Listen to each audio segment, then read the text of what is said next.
saben, pedimos activación de cámara y damos entonces la formal bienvenida al curso de agendas. Y pues bueno, al ser hoy 22 de septiembre, ya a las 10 de la mañana damos inicio con el curso.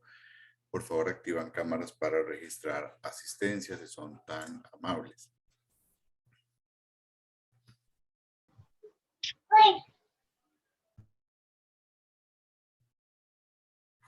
Bueno, empezamos. Profe, yo ahorita, en este momento no puedo prender la cámara, perdón.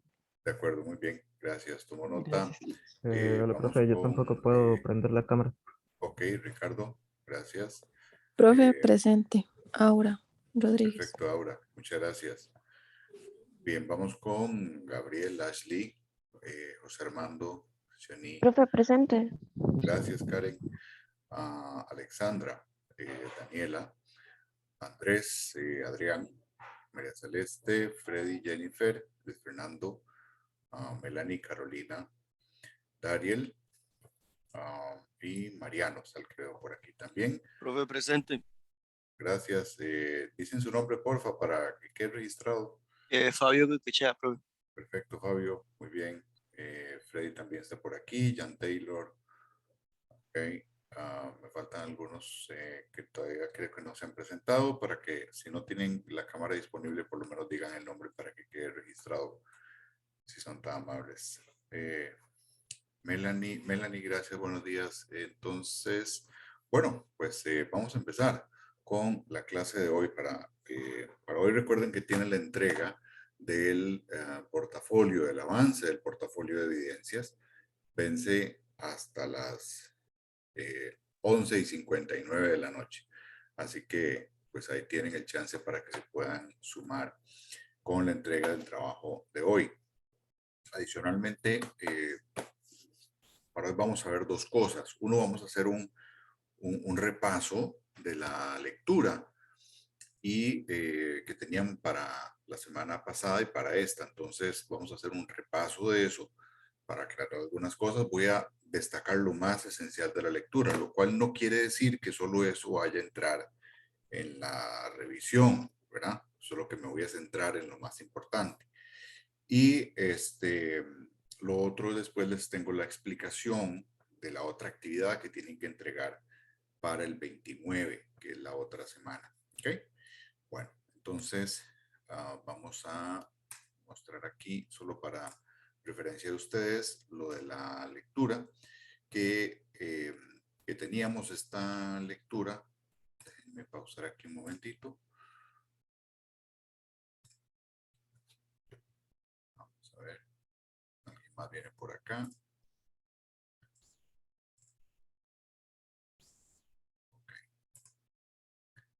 Entonces, les decía, la lectura de esta semana para el curso de Agendas de Desarrollo y Bienestar se colgó desde la semana pasada para el 15 y tiene que ver precisamente con el enfoque que quiere mencionar el autor en nivel de teoría de desarrollo, el autor Oscar Arcos, ¿verdad? Oscar Arcos, que es la lectura que ustedes tienen ahí también subida.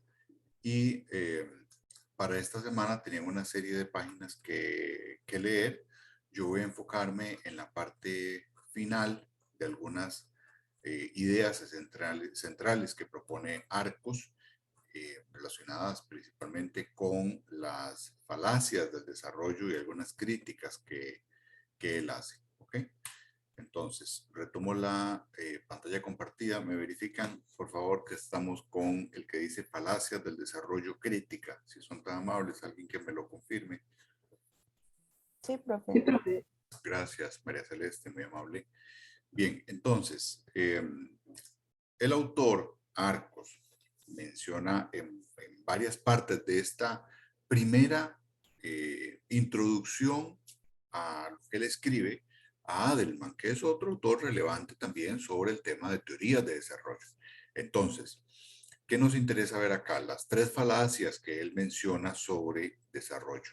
Entonces, veamos la primera, con como ustedes podrán ya haber visto en la lectura. Como les dije, yo voy a solamente resaltar las que me parecen más relevantes. Entonces, la primera, que es la que está por acá, la primera falacia, se refiere a la idea de que existe una sola causa explicativa del subdesarrollo. Una sola causa. Esa es la falacia, que solo existe una sola razón y que eso explica el subdesarrollo. ¿Okay? Esa es una falacia, ¿verdad? Todos creo que tenemos claro que es una falacia, ¿verdad? Que una falacia viene a entenderse desde este punto de vista para el curso como una construcción, una idea que se establece en el imaginario social, por así decirlo, que es creída por algunos, pero que en realidad no tiene sustento ni teórico ni empírico. Entonces se convierte pues en un tipo de espejismo que es creído por algunos o por muchos, pero que en realidad no tiene sustento para poder uno decir que es evidente que sea cierto o que sea real. ¿Ok? Entonces, eso es una falacia, por lo menos desde mi punto de vista, ¿no? Entonces, esta primera falacia es eso, es una primera idea que podría ser creíble por algunos, inclusive defendida por gente, inclusive tener respaldo a nivel de medios de comunicación, de ciertas figuras de opinión. ¿Por qué? Porque hay cosas que suenan bonito, que suenan creíbles, pero que no son ciertas. Y entonces esta es una falacia que él menciona, que existe una sola causa que explica el subdesarrollo. Y entonces los gobiernos lo que hacen es enfrentarla con medidas particulares. Entonces, esta primera falacia lo que tiene de fondo es que ustedes no sé si han escuchado este lema que dice que el que tiene de herramienta solo un martillo ve clavos en todo lado.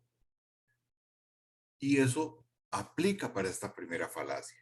Cuando usted considera falazmente que existe una sola causa que explica el subdesarrollo de un país, entonces, cuando hay solo una causa, entonces las herramientas que usted va a aplicar para solventar, para salir de ese subdesarrollo, van a ser muy limitadas, van a ser muy, muy poco amplias y muy poco congruentes para poder lograr una solución completa.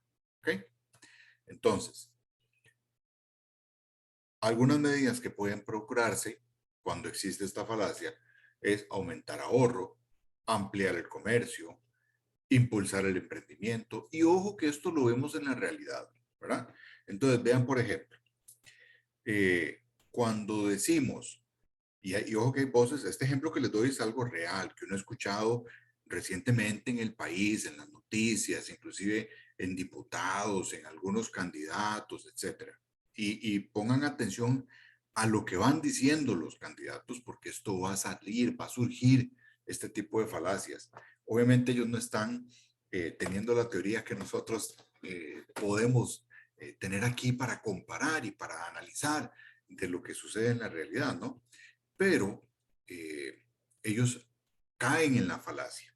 Entonces, para algunos, la causa del subdesarrollo en este momento es que existe una limitada capacidad de crecimiento económico.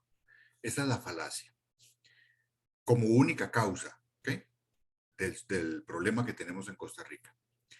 Entonces, ante eso, algunos vaticinan o se aventuran a decir únicamente que la solución es eliminar impuestos para que las empresas se sientan más en libertad, más en confianza de invertir, de generar empleo, de esto, lo otro, producir más, etcétera, etcétera.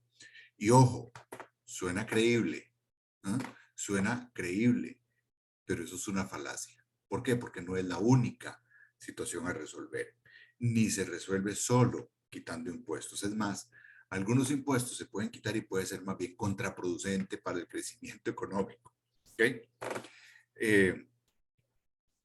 Otra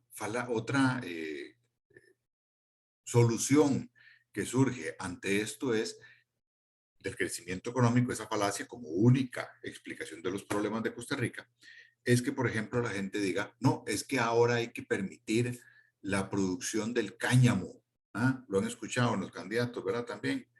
Bueno, algunos han presentado este tema del cáñamo como la solución a todos los problemas económicos del país. Y perdón, eso es una solución o una de las alternativas de producción como cualquier otra, con sus limitaciones y también establecimientos de condiciones que requieren otro tipo de procesos para poder ver los resultados a un mediano plazo, ¿verdad? O sea, no hay soluciones mágicas. Entonces, les doy estos dos ejemplos para que vean cómo la falacia de una sola causa explicativa del subdesarrollo también la vemos en la actualidad en Costa Rica, ¿verdad? Entonces, espero que esa primera falacia haya quedado clara, ¿verdad? Si hay alguna duda, me la pueden ir preguntando conforme vayamos viendo las falacias. Si no hay ninguna, pues continuamos. La segunda falacia. Y esta tiene que... Profe, Sí, adelante, Carolina. perdón, yo no entendí. ¿Ok? ¿Qué no me entendió? Nada. Sí, me perdí de lo del martillo. Ah, ok. No, que cuando usted solamente encuentra una causa, es decir, que deja por fuera otro montón de causas, lo que está haciendo es limitándose en el abordaje de soluciones. ¿Por qué? Porque no está considerando otras causas. Entonces, cuando usted no considera otras causas y solo ve una, las herramientas que usted va a aplicar van a ser muy limitadas, van a ser muy pobres. ¿Ok? Esa es la idea general. Lo que dije el lema del martillo es que cuando usted tiene un martillo, cuando usted tiene solo una herramienta, ve clavos por todo lado. Es decir, anda martillando todo. ¿Por qué? Porque solo tiene un martillo de herramienta. Eso pasa cuando uno ve solo una causa y entonces solo le aplica una herramienta o un número limitado de herramientas. En cambio, si usted tiene todo el horizonte completo, todo el panorama, usted va a ver los diferentes problemas que tiene. Y entonces también va a tener que echar mano a más herramientas, más integrales, más completas, para poder solucionar esas causas del problema. ¿Me explico? Sí, ya ahora sí, gracias. Perfecto, Carolina. Gracias. No se queden con la duda, así que agradezco las preguntas. Bien, vamos con la segunda falacia, ¿ok? Y esto tiene que ver con el manejo de la información estadística, ¿sí? Y esto se aplica a algunos indicadores. El autor menciona, por ejemplo, el PIB per cápita, ¿ok? Y vean lo que dice acá en esto que está acá. No dan cuenta de las diferencias que se presentan en las condiciones de acceso al ingreso y de la calidad de vida de los segmentos que conforman una sociedad, por lo que tampoco da cuenta de las características complejas del desarrollo. ¿Qué quiere decir esto en sencillo, señoras y señores? Una medida como el PIB, ustedes saben que el PIB significa el Producto Interno Bruto, ¿verdad? Cuando uno habla de Producto Interno Bruto per cápita o con sus siglas PIB per cápita, lo que significa es que usted está tomando el dato del PIB, que lo puede encontrar en la página del Banco Central, el dato del PIB, y lo divide entre la cantidad de población que hay en ese territorio, en ese país. Y entonces ahí usted le da, por decir una cifra, de que el PIB per cápita es de $7,000. ¿Ok? Entonces, eso lo que podría decir es que hay tal nivel de producción en el país que representa que el PIB per cápita, es decir, el Producto Interno Bruto por persona, asciende a $7,000. ¿Ah? Bueno, yo quisiera ver, y aquí les queda evidencia del dato, yo quisiera ver quién en este momento tiene $7,000 en sus cuentas. ¿Ah? ¿Quién tiene ahí guardados esos $7,000? En realidad nadie, ¿verdad? Bueno, algunos. A lo que voy es que eso no es nada más que un promedio, una cifra. El PIB per cápita o el PIB lo que dice es cuánta producción hay en el país, dentro del territorio nacional. Pero eso no significa que esté bien distribuida. No significa que eso sea un ingreso que tienen las personas. No significa que no haya pobreza. O sea, perfectamente el PIB per cápita puede dar eso, $7,000, pero está en manos de 5 o 6 empresas. Esa gran producción, o sea, cuando el 80%, digamos, de la producción está en 5 o en 6 empresas, entonces ahí usted ve una grandísima diferencia en que podrá el PIB ser muy alto, pero no es equitativo en su distribución. No significa que eso se traduzca en ingresos para las personas de manera equitativa. ¿Ok? Entonces hay que tener mucho cuidado. La segunda falacia lo que dice es tengamos cuidado con la información estadística, porque aunque sea un dato, no necesariamente va a significar que hay buenos ingresos o que hay menos pobreza o que hay más desarrollo. ¿Ok? Usted puede encontrar a países, por ejemplo, como China, que han tenido un dato alto del Producto Interno Bruto. Sin embargo, eso no significa que haya una sociedad equilibrada, equitativa, ¿verdad? Sin pobreza. No significa eso. Se puede encontrar países como, perdón, como Brasil, con un alto Producto Interno Bruto, pero la desigualdad social en Brasil es pavorosa. Eh, puede encontrar otros países a nivel de Asia, a nivel de África, con un alto Producto Interno Bruto, pero, como les digo, eso no significa que sea un país desarrollado. No lo significa, porque el desarrollo se entiende como el conjunto de condiciones económicas, sociales, políticas, culturales, que hacen que una sociedad vaya evolucionando, que tenga mejores condiciones de vida. Por tanto, la equidad, el equilibrio en cuanto al acceso de oportunidades, de educación, de salud, de ingresos, es más o menos equilibrado, ¿verdad? Y eso entonces nos lleva a que la segunda falacia nos hable de que la información estadística, que aunque es muy importante, a veces ver los datos simplonamente nos puede llevar a error. ¿Ok? Espero que quede clara esa segunda falacia. Continúo con la tercera, si no hay dudas. Bien, entonces, la tercera falacia lo que nos indica, aquí la voy a señalar, es esta acá, la tercera falacia, ¿no? Que es una de las críticas que menciona el autor sobre Adelman de el proceso lineal, de entender el desarrollo como un proceso lineal, ¿ok? Es decir, como algo que va siguiendo una secuencia y que es una serie de pasos que nos llevan a un resultado. Pero entonces él hace la crítica de que el desarrollo no es lineal, sino que más bien sufre ciclos, etapas, avances, retrocesos, etcétera. ¿Ok? Entonces, vean que lo que menciona aquí al final, que Adelman critica esta postura, ¿verdad? Porque no define las condiciones iniciales de la producción de un país, es decir, nivel de desarrollo, dependencia, y entonces no se puede aplicar a todos los países por igual. ¿Por qué? Porque todos los países tenemos diferencias en desarrollo económico, en desarrollo social, institucional, en el tipo de estructura política y también en los objetivos que hay en las diferentes políticas públicas. Todos los países somos diferentes. ¿Okay? Bueno, entonces él menciona varios puntos en los que desarrolla esta crítica que son los que vamos a mencionar.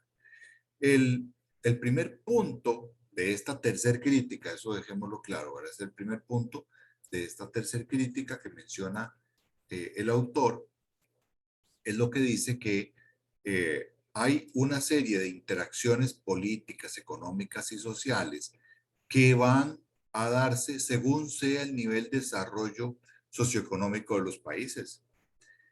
Para ponérselos en sencillo, es diferente ponernos de acuerdo, llegar a acuerdos políticos con hambre que sin hambre. Así de sencillo se los pongo para que me logren entender esta idea. Es mucho más sencillo ponernos de acuerdo cuando hay etapas y procesos de desarrollo socioeconómico estables para un país que cuando estamos en situaciones de crisis. Y eso me parece que es muy fácil de entender, ¿verdad? Si estamos con hambre o con situaciones de crisis, es muy difícil ponernos de acuerdo. ¿Verdad? Entonces, ese es un primer elemento. Lo otro es que en el segundo elemento de este primer punto, que tiene que ver con que el desarrollo, ¿verdad? No es lineal, que el proceso de desarrollo no es lineal. Y no es lineal por la primera razón que ya les mencioné, que el desarrollo económico va a variar el cómo llevemos a cabo nuestras interacciones políticas, económicas y sociales. ¿Okay?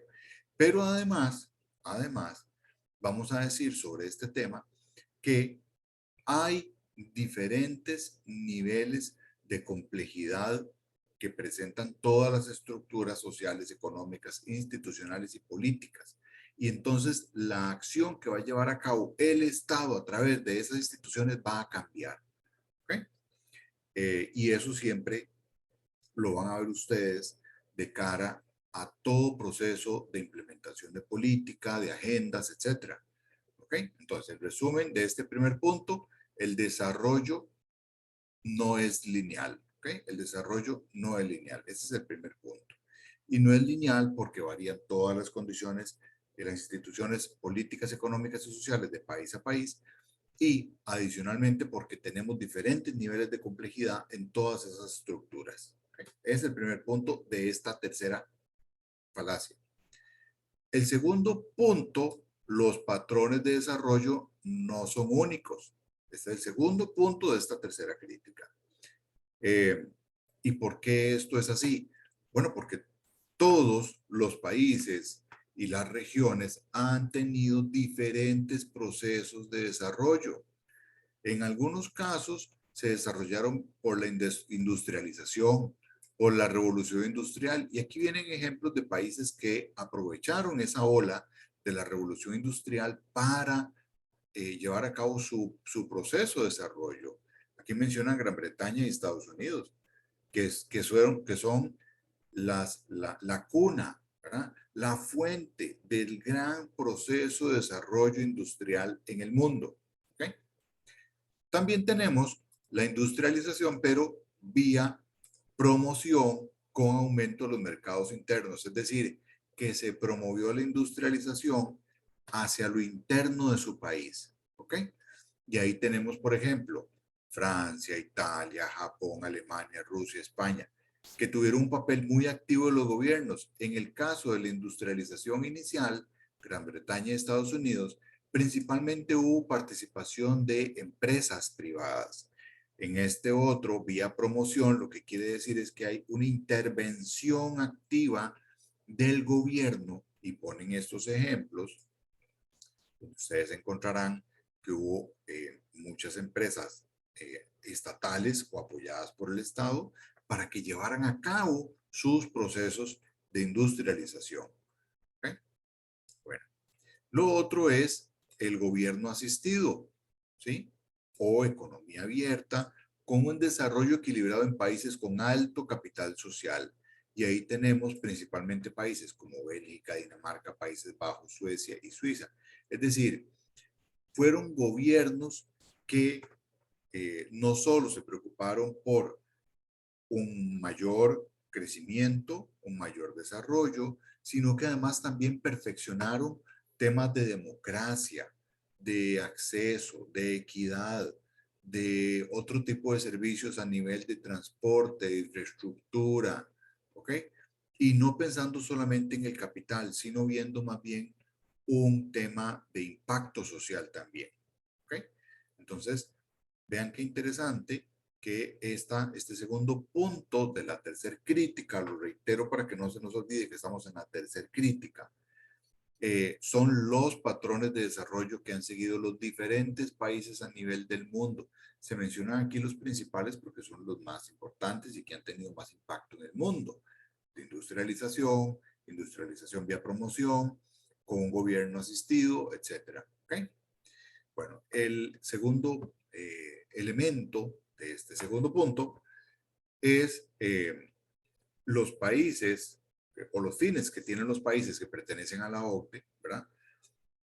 Son diferentes, ¿verdad? Son diferentes. Entonces, claramente la OCDE está compuesta por países que han hecho las cosas bien, que procuran seguirlas haciendo bien, pero que han tenido diferentes procesos. Entonces, cada uno tiene diferentes formas y enfoques de entender su papel, su formación, sus instituciones, su forma de gobierno, cómo llevan a cabo el tema de las finanzas, etcétera, etcétera, etcétera. Entonces, eso es importante también mencionarlo en el sentido de que estamos en este segundo elemento relacionado con el segundo punto de los patrones de desarrollo que no son únicos y que pertenece a la tercera crítica que dijimos, ¿verdad? Que esta tercera crítica es que no existe un desarrollo como un proceso lineal. ¿Ok? Me devuelvo, como les digo, para que no perdamos el hilo de lo que estamos hablando. Bien, pasamos a este tercer elemento y es que hay diferentes patrones y diferentes políticas del Estado. ¿Ok?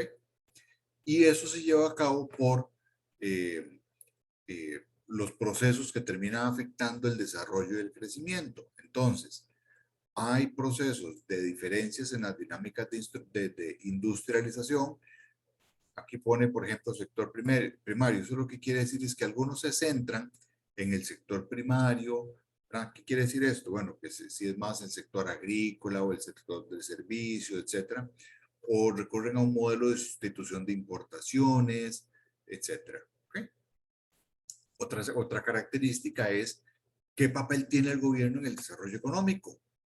¿Cuánto se mete o cuánto deja a la libre a la empresa privada?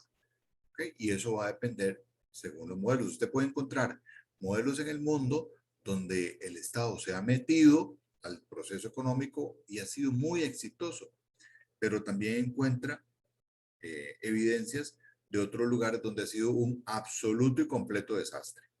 ¿Okay? Entonces, por eso les digo, no hay recetas, no hay un patrón único.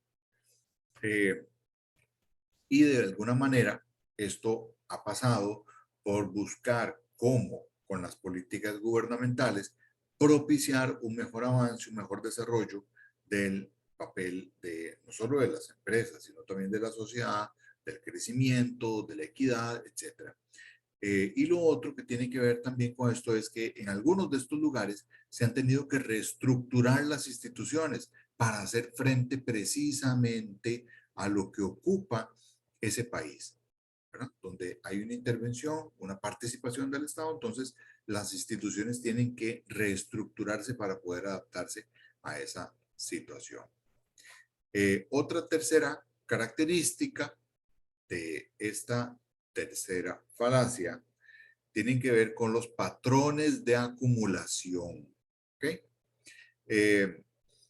Y aquí es importante decir que hay países que antes de que tuvieran el desarrollo económico, ya tenían una forma de comportarse, una forma de llevar a cabo sus relaciones sociales. En el caso de Latinoamérica, hemos tenido en los últimos años mayor crecimiento económico, sí, claro. Sí, claro, hemos tenido mayor tecnología, mayor producción, etcétera, etcétera. Sin duda, mayor comercio, sin duda alguna.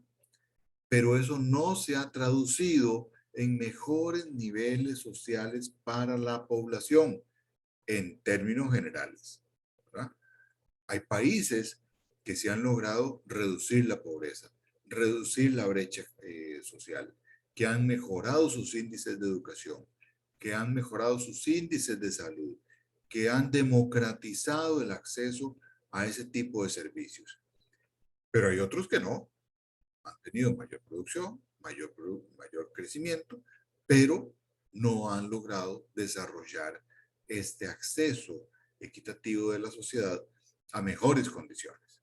¿Okay? Entonces, los patrones de acumulación, ¿sí?, en el tercer mundo variaron la dirección del desarrollo económico. En algunos se incrementó la acumulación en los sectores tradicionalmente favorecidos, otros hicieron las cosas mejor, pero vean que para el caso de América Latina, lo que menciona la lectura es, se impulsó acumulación de capital físico con desigualdad y un mercado doméstico insuficiente. Claramente los mercados latinoamericanos son insuficientes. ¿Por qué? Porque hay más pobreza, hay menos ingresos, hay menos capacidad de consumo. Y además una industrialización sustitutiva con baja productividad. Es decir, logramos algunos procesos de industrialización, pero como dicen, marca Acme, ¿verdad? Marca Patito, ¿verdad? Entonces, ha habido industrialización, sí, pero de baja productividad, inclusive de baja calidad en términos generales, ¿verdad? Entonces, sí, eso sí es importante mencionarlo porque estos patrones de acumulación cambian también la dirección del desarrollo económico. La cuarta característica de esta tercera falacia se centra en que los desarrollos que generan una secuencia entre industrialización y políticas comerciales presentaron variaciones entre continentes. Y aquí claramente ustedes de nuevo, qué odioso estas comparaciones, ¿verdad, chicos? Pero hay que hacerlas, porque de lo contrario no se puede uno medir adecuadamente con respecto a otras regiones. Entonces, por ejemplo, en América Latina, básicamente se enfocó en bienes que ocupaban muchísimo trabajo, es decir, mano de obra, ¿sí? Y por tanto, menos competitivos y menos ingresos. Mientras que en Asia, por ejemplo, el tema de los tigres asiáticos que se hablaba en algún momento, ahora que ha habido un gran desarrollo, ¿verdad? O sea, países como Corea, ¿verdad? Que se han desarrollado muchísimo. Ha sido un crecimiento más bien de exportaciones que aumentaron su competitividad, su ingreso, su crecimiento económico, ¿verdad? O sea, usted, ahora que están de moda las películas y las series coreanas y demás, usted puede ver, los que han visto, no sé si alguno ha visto esas series coreanas, ¿verdad? Que a mí no me gusta mucho, la verdad, pero sí, pues tengo familiares que ven estas cuestiones. Entonces, sí uno puede ver los grandes lujos y los altísimos niveles de vida que aparecen en algunos estratos de estas sociedades, ¿verdad? Me imagino que alguno de ustedes habrá visto eso y podría comentar alguna cosa. Pero sí hay altísimos niveles económicos en esos estratos, ¿verdad? En Latinoamérica, lastimosamente, tenemos concentración en muy pocas manos y generación de cada vez más pobreza y más desempleo. ¿Okay? Una quinta característica de esta tercera falacia, vamos por la quinta característica, habla de que en los 80, que ya sabemos que en los 80 hubo una crisis, ahí lo principal es que se dieron algunas políticas, ¿verdad? ¿Para qué? Para buscar cómo mejorar la distribución para un mejor desarrollo. Y entonces, había una gran problemática en los 80 en América Latina, en términos generales, para todos los países, del manejo de la deuda externa, ¿verdad? Que fue cuando se aplicaron los programas de ajuste estructural. Esos fueron los conocidos PAE, ¿verdad? Los PAEs. Y en Costa Rica se habló del PAE 1, PAE 2, PAE 3, ¿verdad? Programas de ajuste estructural. Ustedes no han nacido, la mayoría, pero fueron épocas complicadas, difíciles, y los PAE era noticia de todos los días en los periódicos, ¿verdad? No en Facebook, porque no había Facebook en esa época.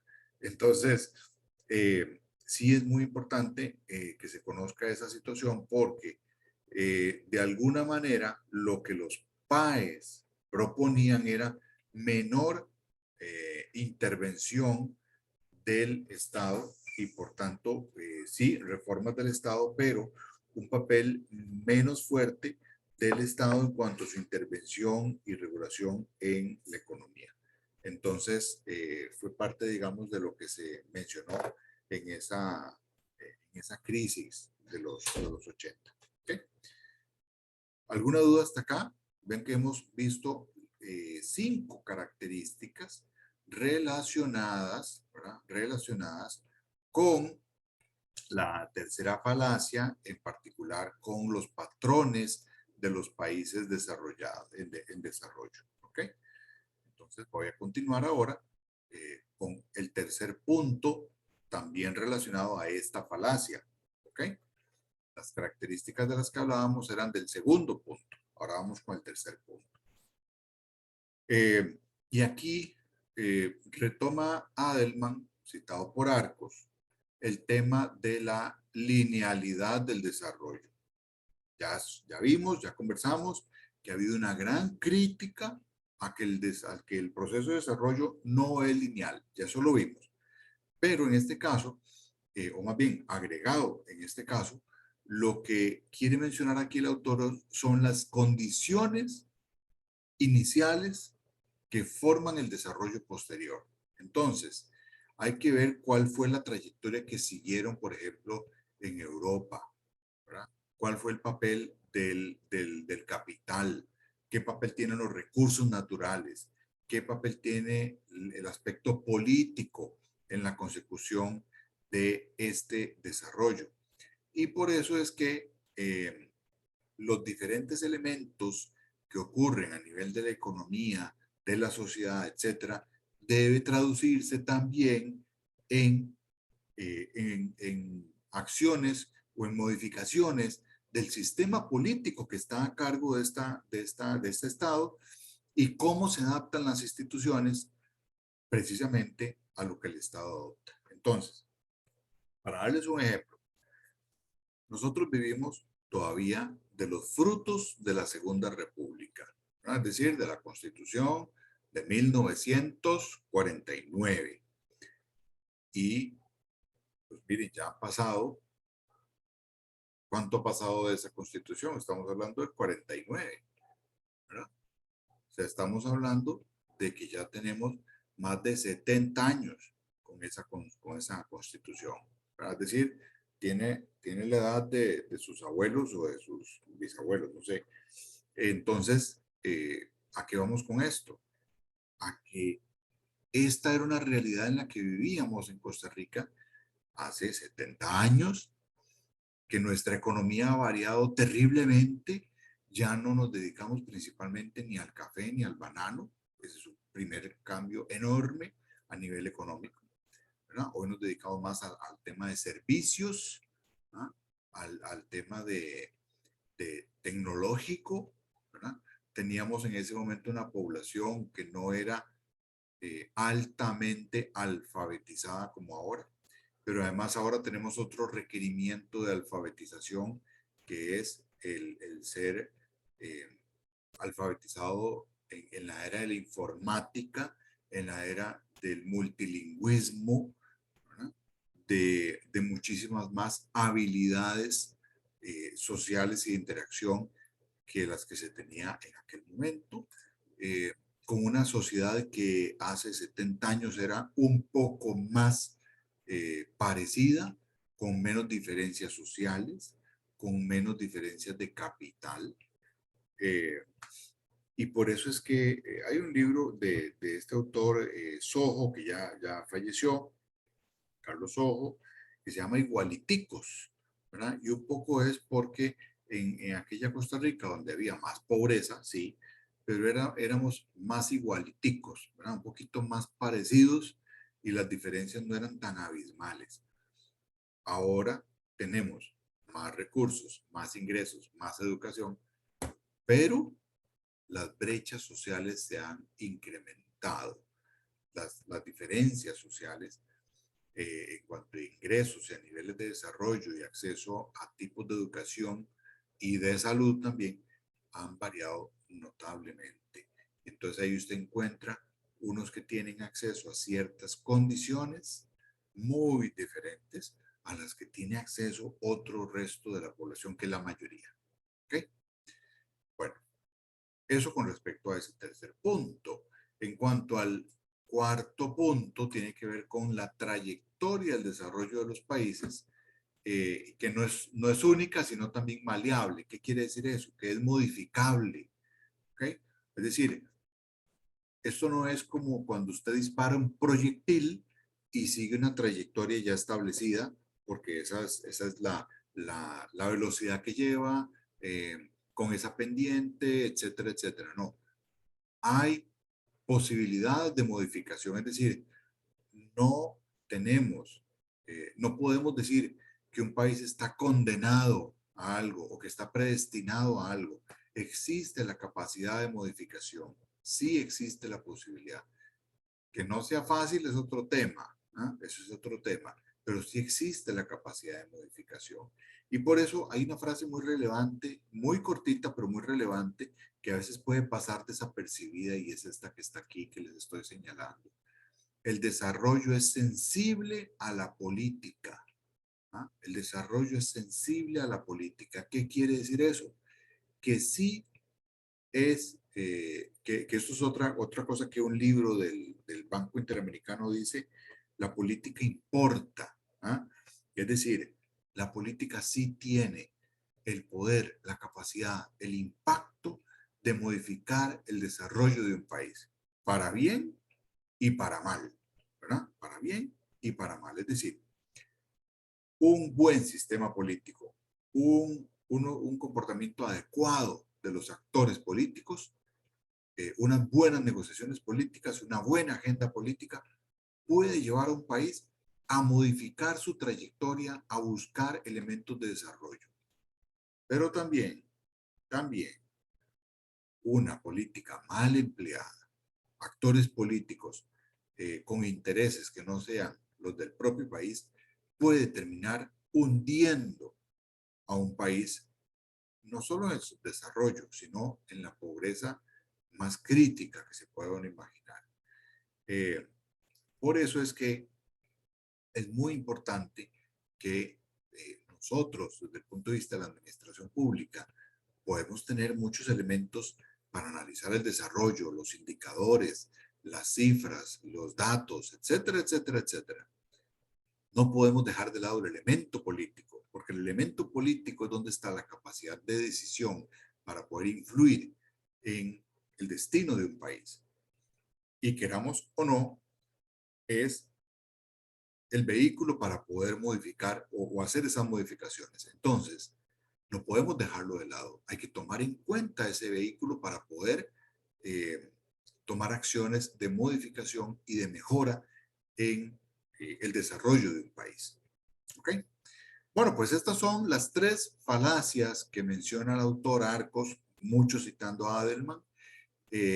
La última falacia es la que es un poquito más extensa, en la que nos hemos detenido más, porque menciona varios incisos y además características de esa falacia en particular. ¿Okay? Pues bueno, entonces, hasta aquí comparto este análisis o esta síntesis de lo que es la lectura a nivel de falacias. Toda la lectura es importante, pero me he querido centrar en estas falacias porque me parece que requerían un mayor detalle, explicación de cara a lo que se vio la semana pasada y esta. Y ya con eso me parece que abordamos lo esencial de la lectura. Obviamente ustedes la complementarán con la revisión integral de las páginas que se les ha dejado de actividad. ¿Alguna pregunta, chicos, para pasar luego a la explicación de la otra actividad que se entrega la otra semana? Pero me gustaría ver si hay preguntas o comentarios, ¿verdad? Profe, yo tengo una pregunta. Adelante, Daniela. Bueno, yo ya la hice, pero quiero saber si hay que hacer como ese cierre final en que sale ahí en la plataforma o no, El cierre final de que, Daniela, perdón.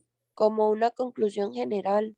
O sea, porque hice la introducción, el desarrollo, el índice, pero no sé si hay, o sea, hice como una pequeña conclusión en cada una Usted me de habla los del resúmenes portafolio. que yo hice. Ajá, pero una conclusión como general de las 3 semanas.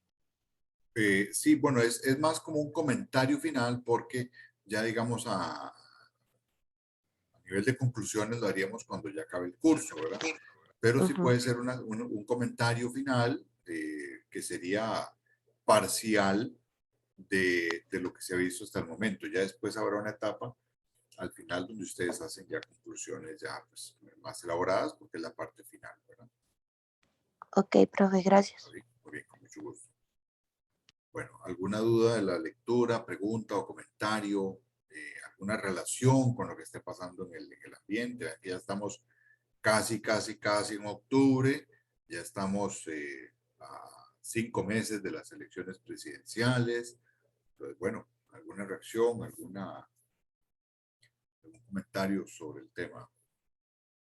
Jóvenes.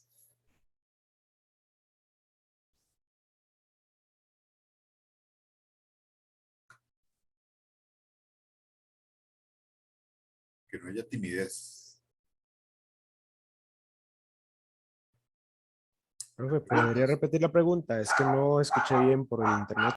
Claro, Jeremy, ¿no? Que si hay algún comentario o duda o relación con lo que está pasando en el país y que se relacione con la lectura.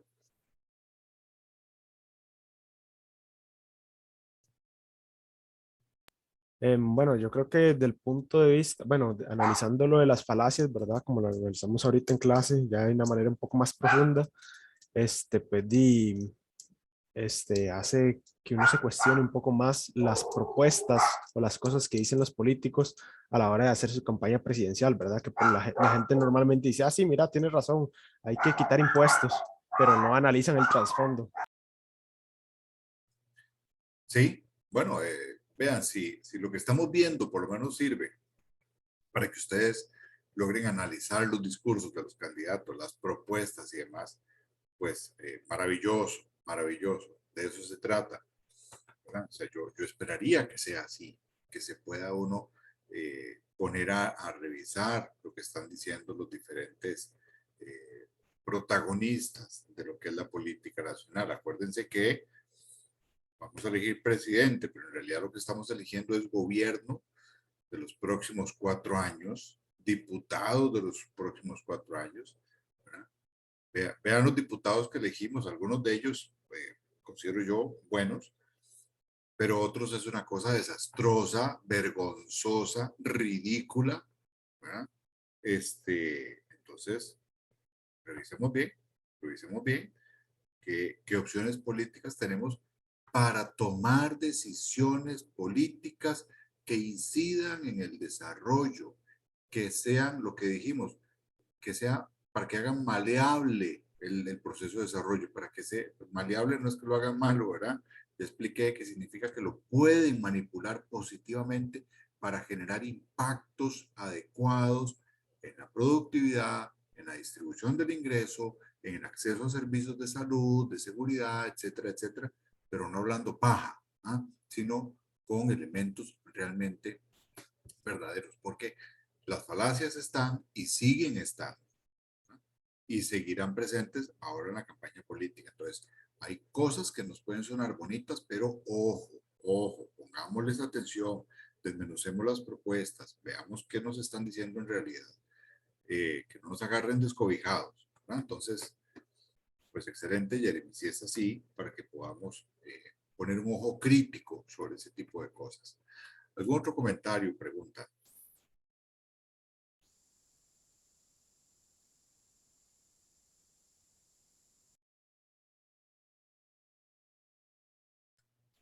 Bueno, chicos. Alexandra, ¿usted va a mencionar algo? Ay, sí, perdón, profe. No, solo iba a decir que, bueno, sumado a lo que dijo el compañero, a mí también, o sea, me llamó mucho la atención como como todo esto de, bueno, la importancia que tiene de uno realmente entender lo que hay detrás de, porque, no sé, a veces uno ve una encuesta o ve el titular de una noticia, además, y ya uno, ¿verdad? Ya, o sea, cree que ya es simplemente, ¿verdad? Eso. Entonces, bueno, con todo lo que usted mencionó de entender a profundidad, bueno, qué es lo que hay detrás de esta estadística o, bueno, poner más atención al trasfondo y, y también lo de que la trayectoria del desarrollo, ¿verdad? Que no es única y que es maleable, que da, bueno, a mí me da un poco de esperanza de ver de que si llegara a haber alguien o un gobierno que esté dispuesto a realizar buenas políticas, a realizar un cambio o a intentar ayudar de alguna manera, quizás puede cambiar la trayectoria, ¿verdad? Que está siguiendo el país o demás. Eso sería. Gracias, Alexandra. Sí, esa esperanza no la podemos perder porque uno puede ser muy crítico, ¿verdad? Y hemos tratado de serlo, muy críticos y objetivos, pero no podemos perder la esperanza, ¿verdad? Porque a final de cuentas a todos nos sirve que haya un buen gobierno, que haya una buena asamblea legislativa, a todos nos sirve. Si las cosas salen bien, todos nos vamos a ver beneficiados. El asunto es que hasta el momento, ¿verdad? Las cosas se han hecho por parte de algunos actores bastante mal y terminamos afectados todos, ¿verdad? Entonces, bueno, eso es parte de lo que hay que analizar de cara a lo que viene ahora en las elecciones. Entonces, la responsabilidad de ustedes como ciudadanos y además ahora como administradores públicos es conocer las propuestas, ver lo que hay para opciones de candidatos presidenciales, pero también ser responsables de acuerdo a su lugar de votación de cuál es la propuesta a nivel de los representantes de ustedes, que son los diputados, y que por lo menos se tomen el tiempo de verificar y de ver quiénes están de candidatos para su comunidad, qué están proponiendo, ¿verdad? O sea, yo esperaría que ya temas de colores no sea lo que nos lleva a decir una elección, ni temas familiares, no, no, analizar en serio técnicamente qué propuestas hay, ¿no? Jeremy. Sí, profe, yo tenía una consulta, algo que quería retomar, que fue en la segunda falacia, la quinta característica, que usted mencionó, bueno, que lo de la crisis de los 80, ¿verdad? Que hubieron un montón de cambios en la relación con las acciones de los países subdesarrollados. Usted mencionó algo de los PAES, pero no me quedó claro qué eran los PAES. Ok, los PAE era lo que se llamaban los programas de ajuste estructural. ¿Okay? ¿Y esto por qué vino así? Porque los PAES respondían a que Latinoamérica y en particular Costa Rica tenía una altísima deuda externa. Es decir, le debíamos muchísimo a los organismos financieros internacionales. Y en particular, por eso es que todavía existe esa leyenda urbana del Fondo Monetario como el demonio, ¿verdad? Eh, y, y, y mucho fue por eso, porque en aquel momento la visión del Fondo Monetario, del Banco Mundial, fue la de que mandaban misiones aquí a imponernos medidas. Y esas medidas se llamaban PAES, Programa de Ajuste Estructural, que tenía que ver con venta de empresas, cierre de instituciones, disminución del tamaño del Estado. ¿Les suena parecido? ¿Les suena conocido? Ven que las cosas se siguen presentándose y siguen dándose. Eh, Inclusive ahora hasta algunos candidatos hablan de eso, ¿verdad? Entonces, los PA eran programas de ajuste estructural donde se decía que había que poner en cintura al Estado, disminuir al Estado para efectos de poder disminuir la deuda externa y que si nos sujetábamos y si nos socábamos la faja, haciéndole caso a esas medidas, pues entonces nos daban la ayuda económica para poder salir del atolladero en el que estábamos. Algunas cosas se hicieron, otras no, y a final de cuentas, la disminución del tamaño del Estado no fue tal, ¿verdad? No fue tal. Por eso es que, como dicen, el frío no está en las cobijas. Ahora estoy por escribir precisamente no sé si un artículo o despotricar en redes sociales, ¿verdad? Pero a mí me parece una injusticia que ahora se están haciendo varias cosas con el tema de empleo público, que fue mucho de lo que se hizo con los programas de ajuste estructural. Y menciono esto porque los nuevos PAE, por así decirlo, vienen a hacer estas cartas que le entregamos al Fondo Monetario para que nos dé un empujón y de alguna manera el empréstito, el préstamo que ya se acordó con el Fondo Monetario Internacional, ¿verdad? Fuimos nosotros, me refiero a nosotros, este país, Costa Rica, los que le ofrecimos el tema de empleo público como carta al niño al Fondo Monetario, ¿verdad? Es decir, nos comprometimos a eso, sin que ellos nos lo estuvieran exigiendo, ¿ok? Pero nosotros ahí fuimos, ¿verdad? Como zampaguabas, va a perdonar usted la expresión, a ofrecerles eso. Entonces ahora estamos en un zapato, porque, vean, con el tema de los empleados públicos hay mucha tela que cortar.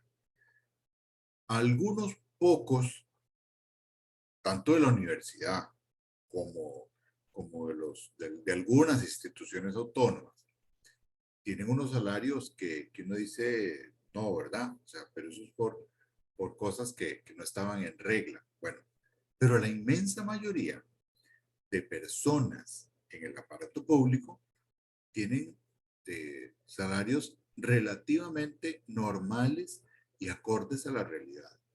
Sin embargo, esto ha venido afectándose seriamente a tal punto, o sea, uno puede entender el tema de disminución del gasto, ¿verdad? Etcétera.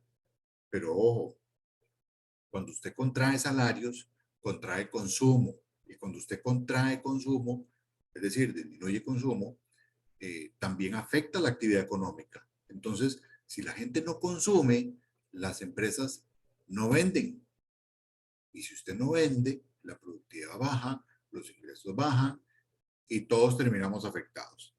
Entonces, es otro tipo de falacia. Este es otro tipo de falacia.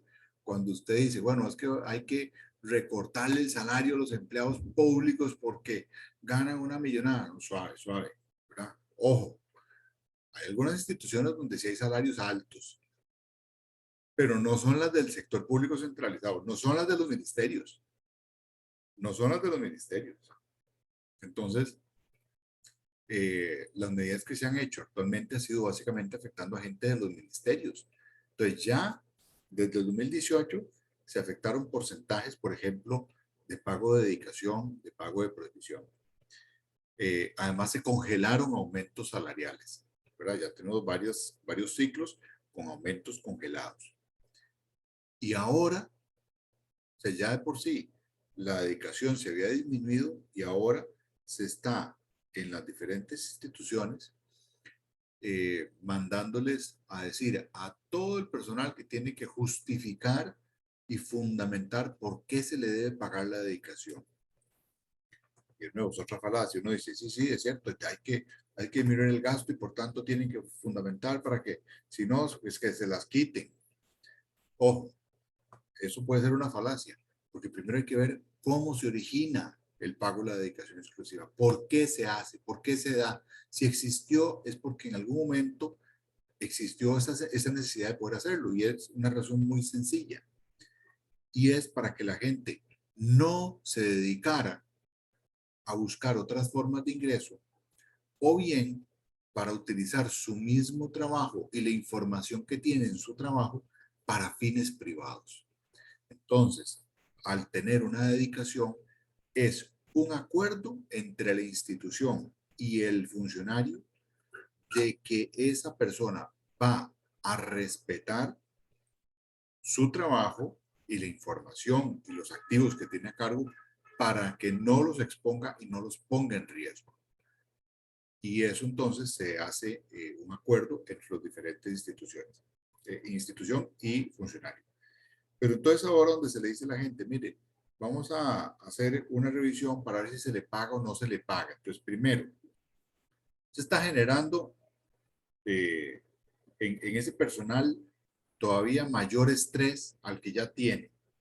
Un personal que está sin posibilidad de moverse en ninguna plaza en este momento, cero posibilidades de crecimiento por el nivel de medidas que se han tomado, con las anualidades congeladas y con la guillotina en cualquier momento de que le va a caer quitándole su dedicación, cuando se la han venido pagando desde hace años. Y por tanto hay gente con obligaciones con sus familias y demás, que ya cuenta con ese dinero.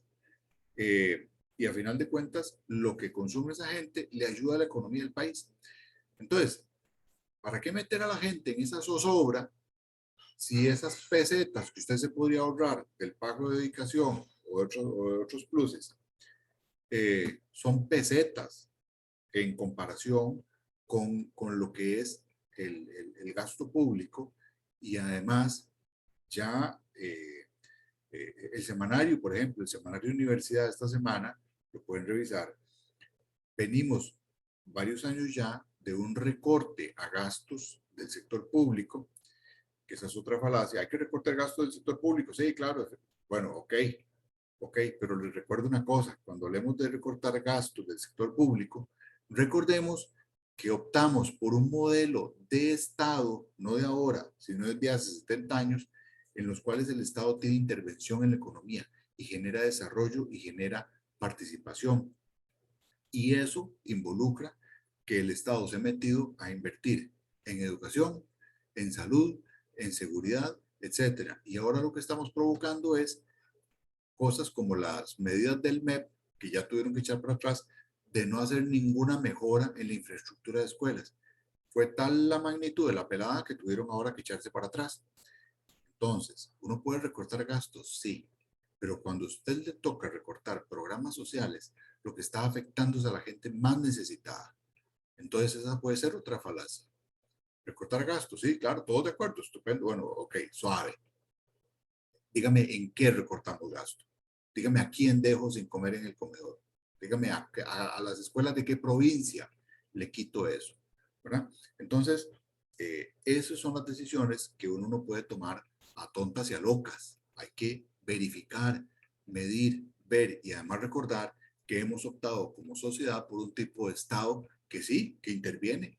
Ahora, si no queremos un tipo de Estado que intervenga en este tipo de cosas, pues entonces hay que sentarnos todos a hacer una nueva constitución, porque no es el modelo de Estado por el que optamos anteriormente. ¿Okay? Bueno, alguien levantó la mano por ahí, y yo seguro, como hablé tanto, pues ya seguro se bajó la mano, pero adelante si hay algún comentario o reacción.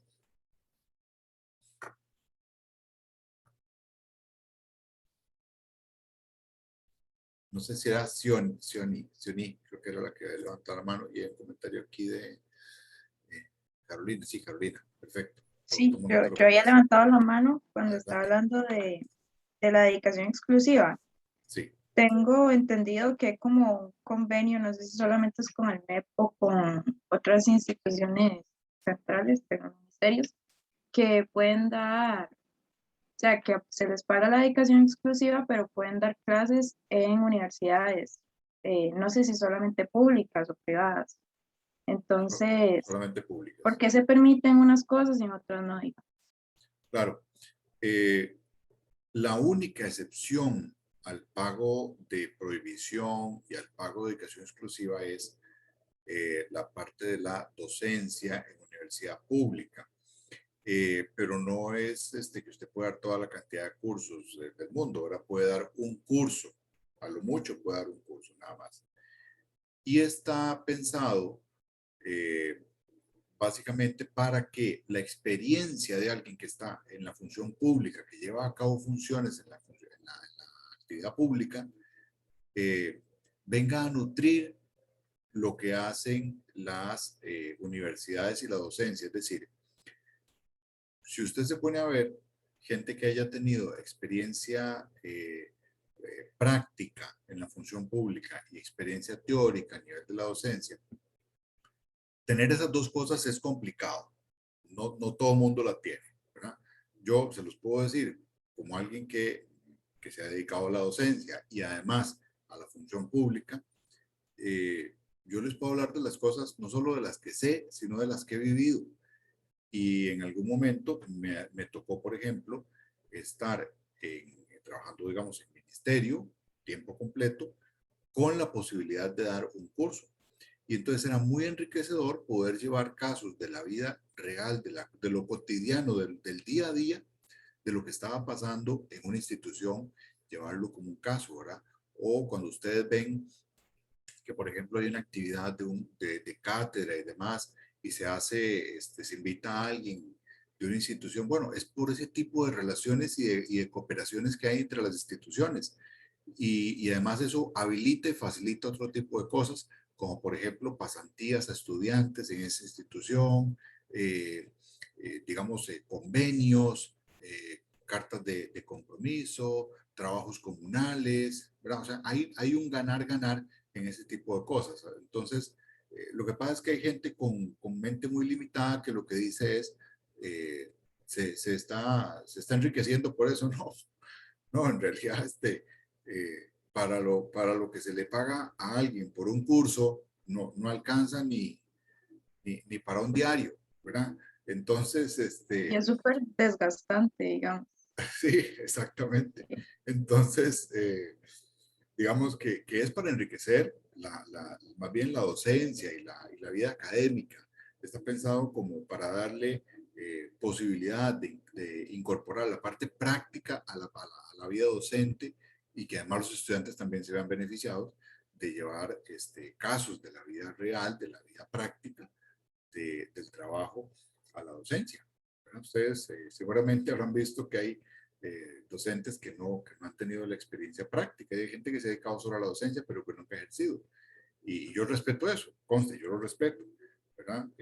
Yo por lo menos me siento muy feliz de poder hablar de las cosas teóricas, pero también de darlo con los ejemplos que no me los invento, sino que los he vivido. Entonces, por lo menos a mí me resulta muchísimo mejor. Pero bueno, cada cual con su forma, ¿verdad? Pero sí, Sioni, por lo menos yo lo veo así, me parece que un curso es permitido en la función pública, dando clases de la universidad pública, y es precisamente para eso, para poder complementar mejor lo teórico con lo práctico, ¿verdad? Bueno, no sé si hay alguna otra pregunta o comentario, jóvenes. Si no, pues pasamos a la explicación de la actividad de la otra semana. Si me lo permiten, voy a compartirlo, dado que no veo manos por ahí levantadas. Bueno, entonces esto va a ser un trabajo grupal que ya les estoy mostrando acá. Esto debe entregarse el 29 de septiembre, de hoy en 8, antes de que acabe el día. Vale 20%. Entonces, vean que tiene un peso importante en la nota.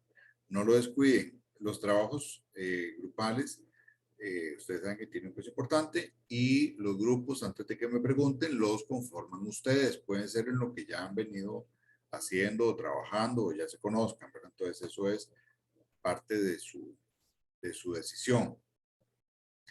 El objetivo del trabajo tiene que ver precisamente de ver los enfoques de crecimiento, desarrollo que hemos estado hablando, de los conceptos de desarrollo, de análisis, de crítica, etcétera, etcétera.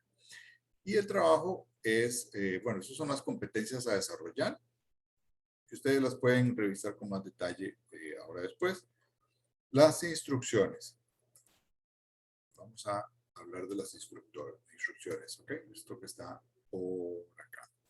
Entonces, es una actividad formativa de carácter sumativo, por eso los 20 puntos que vale, ¿verdad? Se realiza de manera grupal, ¿verdad? Y el trabajo será preparado y presentado por las personas que participaron en la acción sincrónica. Entonces, primero, es un primer momento, ¿verdad?, de la clase sincrónica de hoy, y el segundo, a trabajar en forma asincrónica, pero el producto se entrega el 29, ¿ok?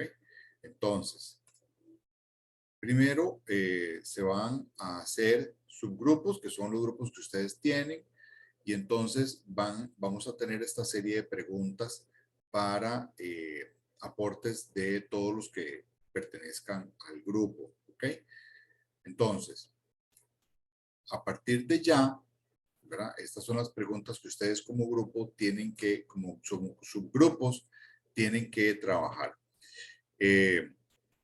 Primero, definir crecimiento, desarrollo sostenible, tomando en cuenta las lecturas. ¿A qué teoría del desarrollo corresponde cada concepto? ¿Cuál es la función del Estado, del mercado, la naturaleza, la ciudadanía? ¿Y bajo qué enfoque se ubica el modelo de desarrollo de Costa Rica en el siglo XXI? Si se dan cuenta, mucho de esto es de lo que ya yo les estuve hablando ahora al inicio, ¿verdad? Que lo hice con toda la intención, porque hemos hablado de desarrollo, de crecimiento, además de teoría de desarrollo y adicionalmente de cuál debe ser el papel del Estado, del mercado, ¿verdad? Y por otro lado también, en cuanto al modelo de desarrollo de Costa Rica en el siglo XXI, ¿verdad? Les hablé un poco también del tema de la Constitución del 49, del tipo de visión de Estado que se tiene ahí, de estado de bienestar, o sea, que se involucra en el desarrollo. Hablamos de la época de los 80, la crisis que eso implicó, ¿verdad? Etcétera, etcétera. Y adicionalmente, ¿verdad?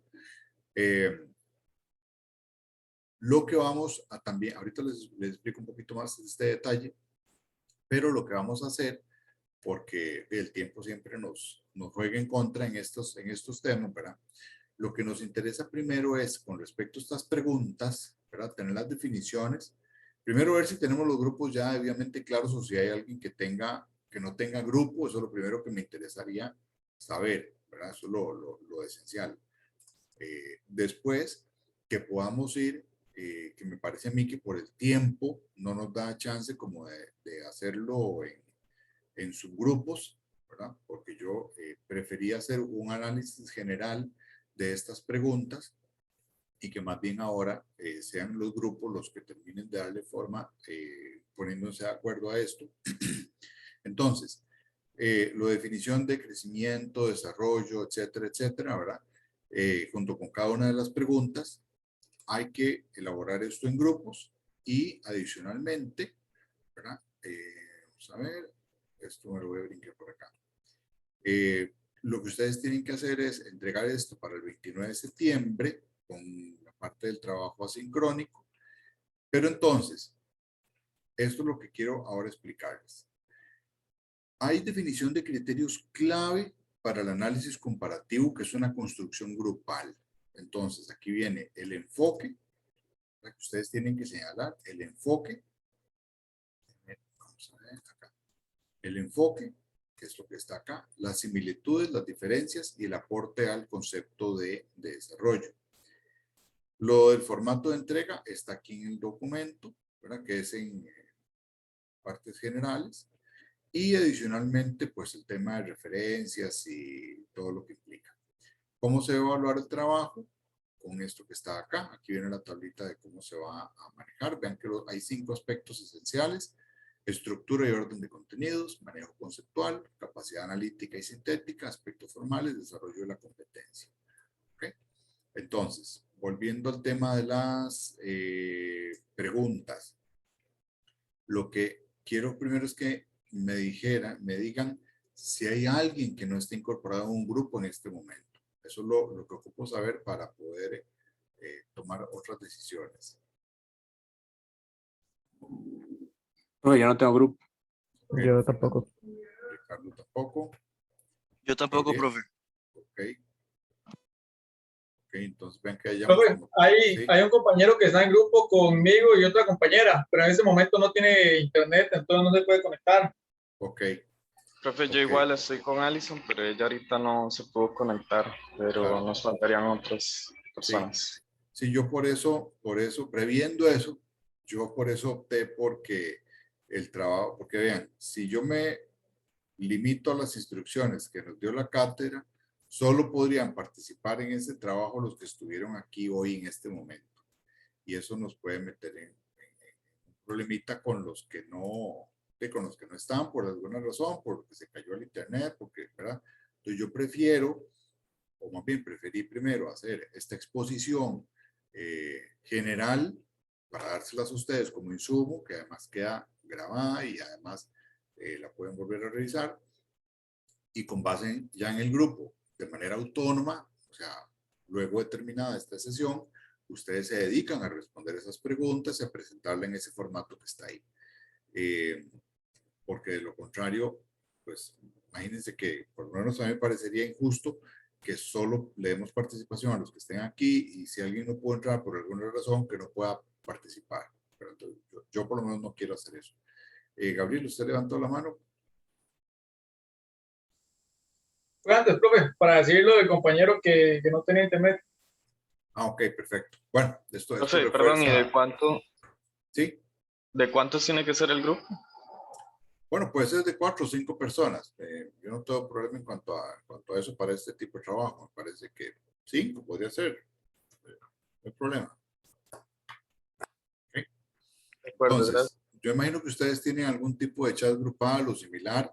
Si no, pues lo pueden inclusive compartir aquí en el chat de Zoom en este momento para que los que no estén se incorporen y se pongan de acuerdo para la elaboración de este grupo. Ahí está Luis Fernando, muchas gracias, compartiendo el chat.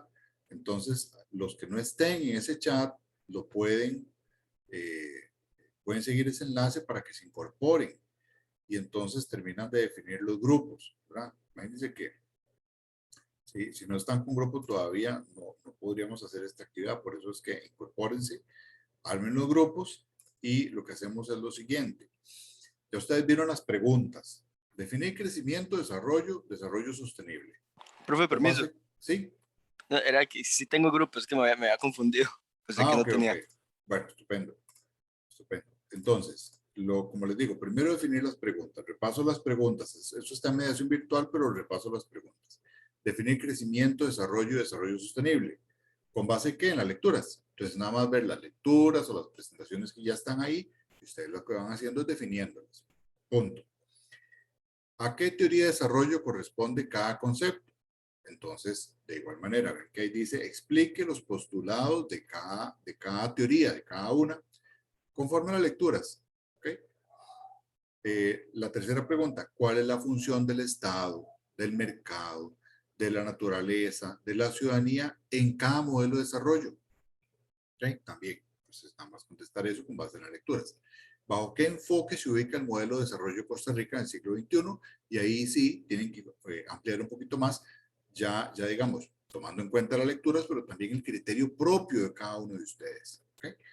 Entonces, eso como elemento del trabajo. Y cuando ustedes estén definiendo los criterios clave de análisis comparativo para la matriz que se les pide que entreguen también, siguen la matriz que está en el documento, la que dice enfoque, similitudes, diferencias y aporte al concepto de desarrollo. Y por favor no olviden el formato del PDF, ¿verdad? De portada, tabla de contenidos, introducción, desarrollo, conclusiones. Acuérdense que esto es un trabajo grupal de síntesis de enfoques. Esto lo que está haciendo es no solo que ustedes puedan tener una actividad que es formativa porque los obliga a repasar la materia, sino que además les suma puntos y adicionalmente les permite tener la materia fresca para el curso, ¿verdad? Entonces tiene varios propósitos que van todos enfocados a que ustedes puedan adquirir los conocimientos.